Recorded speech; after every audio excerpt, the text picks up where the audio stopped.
Hello guys, mapagpalang hapon sa inyo lahat at ngayong araw na to, nandito ako sa Barangay Pitogo, Santa Fe, Leyte at nais kong balikan ang isang matandang lalaki na aking na-scout last year na napuntahan ko sa gitna ng gubat na ang bahay po niya warak-warak at palagi po siyang hubad, walang damit at tawag ito, naabutan ko siya na kumakain lang ng saging kasi wala siyang hanap buhay at ngayong araw na to pupuntahan po natin para bigyan po natin ng tulong dahil maraming nagmi-message po sa akin bakit hindi ko daw binalikan yung matanda. Kaya guys, meron akong dalang tulong na ibibigay sa kanya. Nagdala tayo ng bigas at meron tayong dalang grocery. So nandito. So pupunta tayo ngayon, papasok. Dadalhin ko to para maihatid natin yung tulong dun sa matanda.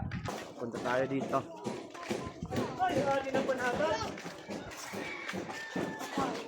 Ha?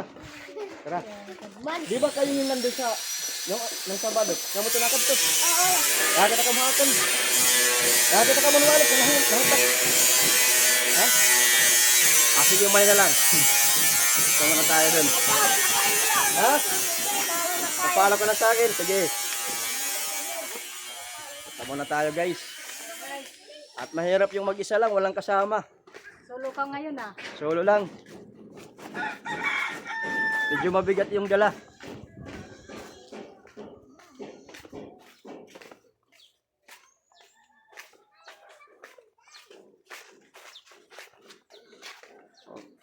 Balik mga tayo.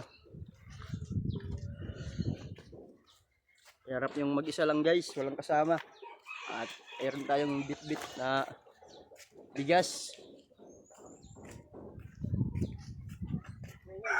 Hello tay, magandang hapon. Punta ako dun sa matanda.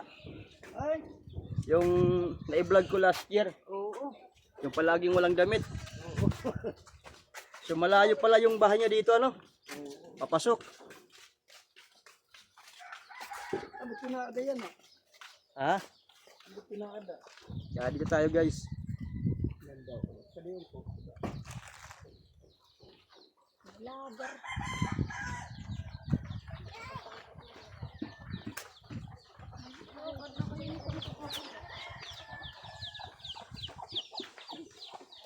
Yan na yung bahay niya. Hatananon natin guys.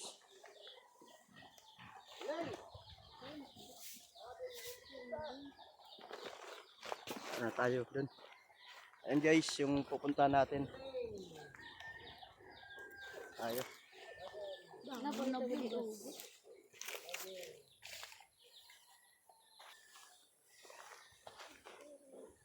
At pupunta natin yun yung bahay ng matanda.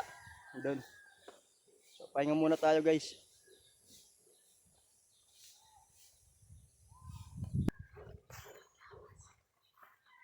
Tay, magandang hapon. Nandito na tayo sa bahay niya. Ay, matilbit. Magandang hapon, tay. Sige mo ito. Ha? Ang ginagawa mo? Nandito na tayo sa bahay ni tatay. Kamusta naman? Ha? Matagal lang ako nang inuwi. Oh, matagal ka nang naghintay sa akin. Oo. Ba't ka nang naghintay? Ha? Dahil nangako ako sa iyo na babalikan kita. Tama? So, tagal mong naghintay sa akin ano? Bali last year pa kitang pinuntahan dito at ngayon lang ako nagkaroon ng time na balikan kita.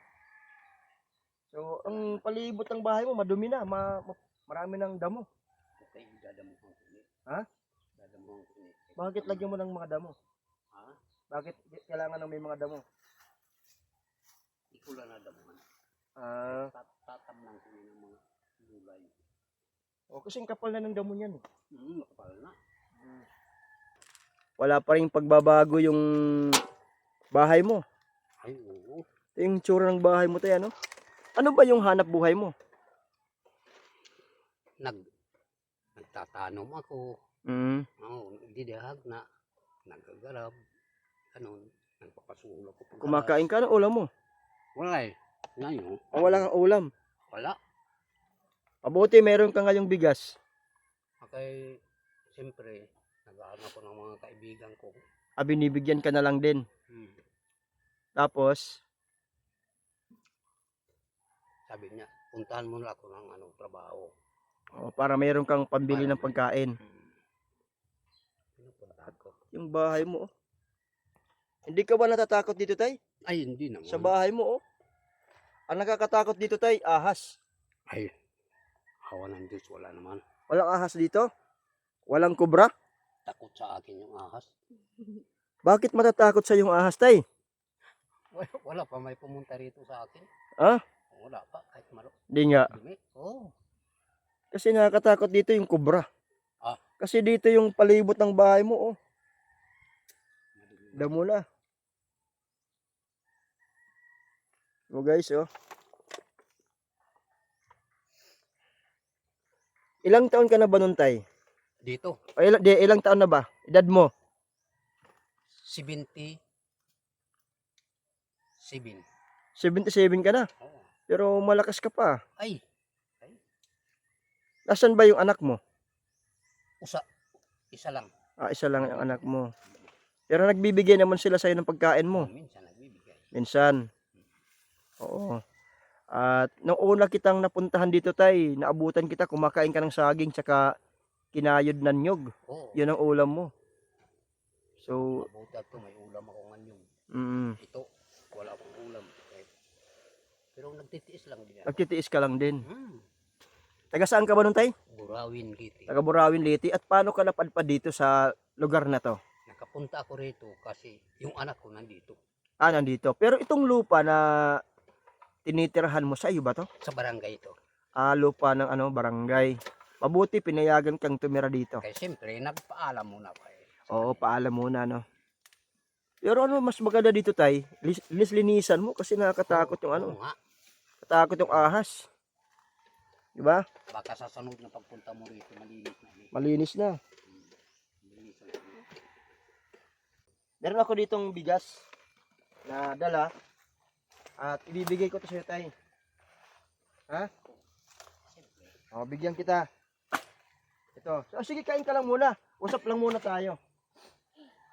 Kasi hindi naman ako pwedeng pumasok dito dahil nakakatakot dyan. Baka may kubra.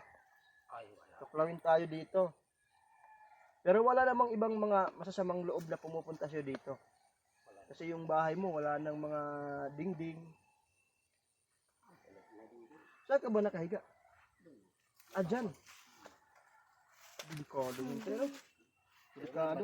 May baril ako dyan. Ah, may. Oo, oo. Kaya lang yan, huwag niya i-topic natin yan kasi bawal. Bawal eh. Pero sige, tay, pagkatapos mo kumain, bigay ko siya yung ay, tama pala, meron pala ako dito. Sorry. Meron pala ako dito ulam. Habang kumakain ka, di ko napansin may dala akong ulam. Meron akong mga dilata dito, tay, na binili.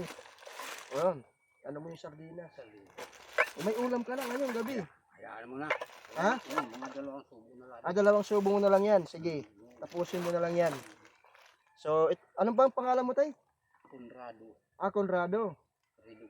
Redobla. Conrado Redobla. So, ito si Tate Conrado. Matagal ko na itong na-vlog last year pa, 2005. So, ngayon lang ako nagkaroon ng pagkakataon na balikan ko si Tate Conrado. Dahil, siyempre, marami tayong ginagawa, guys. So, napakalayo yung pinuntahan natin dito para lang mag-abot ng tulong sa kanya. At hindi naman natin siya pwedeng kalimutan na hindi natin bigyan ng kunting tulong. Kahit papaano, mabigyan mabigyan din natin siya ng bigas at saka grocery at mayroon siyang pang-ulam araw-araw. So, andun siya sa taas, oh. Anong ginagawa mo dyan, tay? May ID ako dito. Wag na, hindi na kailangan ng ID. Ha? Di okay lang yung ID. Para maniwala. Di okay lang kahit wala ng ID, tay. Ikaw talaga. O, ito, tay. Bigay ko sa yung Okay na yan, tay. Ito yung ID ko. Di okay na yan, okay na. Okay lang yan, tay. Di naman kailangan ng ID. Di naman tayo, DSWD. Hindi ka. Sa may Kaya tay, halika dito. Tanggapin mo to, tay. So, bigay ko sa'yo. Grocery. At, pagbibigyan din pa ako ng bigas. Ha? Ito yung kunting tulong ko sa'yo. Ayan. Doon ka, upo ka doon. Di mo kaya? Kaya. Ano mo siya? Kaya. Kaya. Anong masasabi mo ngayon na nabigyan ka ng tulong? Salamat po. Nga binigyan mo ako ng tulong. Oo, sa Diyos tayo magpasalamat tayo. Huwag sa akin dahil tayo po, ako po ay ginamit lang po ng Diyos na instrumento para magkapagbigay sa iyo ng kunting blessing.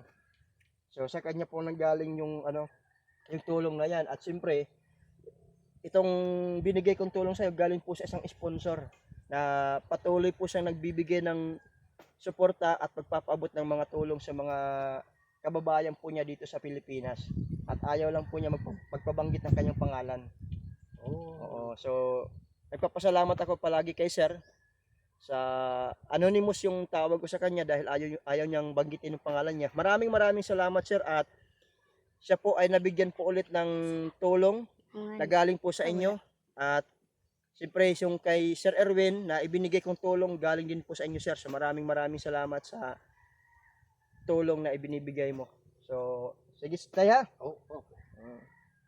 Sige.